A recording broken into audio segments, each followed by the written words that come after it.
سالاست که میشناسیم. از اینکه امروز وقتتان به من دادین بسیار زیاد تشکر. خواهش میکنم. من تشکر میکنم از اینکه امروز مرا به برنامه‌تان دعوت کردین. شما در حال حاضر روی یک پروژه بسیار کلان کار میکنین. میتونین در موردش به ما معلومات بدین؟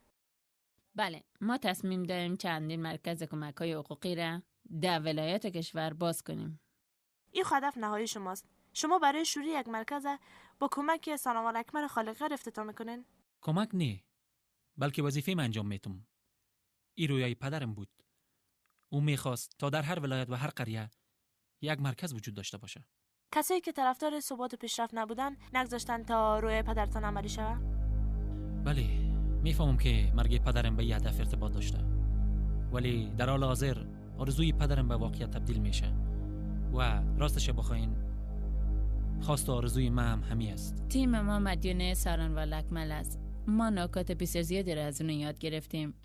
ما خودم شاهد بسیاری دوسی‌ها و تحقیقات اونا بودیم و ای برای ما بسیار مفید واقع شده.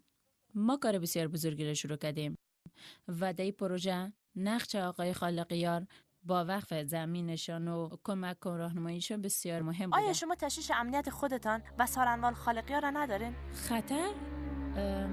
حدس میزنم که تعداد دوسیه‌های ما زیاد باشه، اما خطر منظورتان چیست؟ ببخشید نفهمیدم.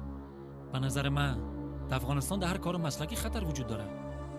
ما شنیدیم که مردم قریه با هم متحد شدن و مانع افتتاح مرکز شدن. سارنوال خالقیار به نظرم به می ارتباط به شما حمله شده بود و خانه یکی از طرفداران شما آتش زده شده. آیا درست است؟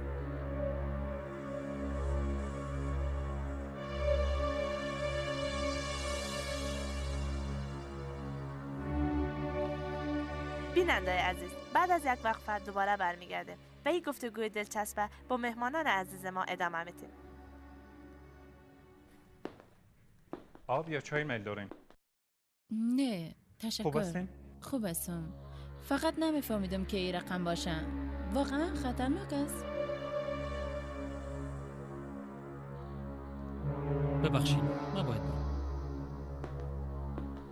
شما میتونین مصاحبه را با مریم ادامه بدین. پرسپال در مورد دوسی‌ها و قضایای ما به هیچ کس کمک کردن نمیتونه، ولی بحث کردن در مورد مزایا و فواید کار بی خطر.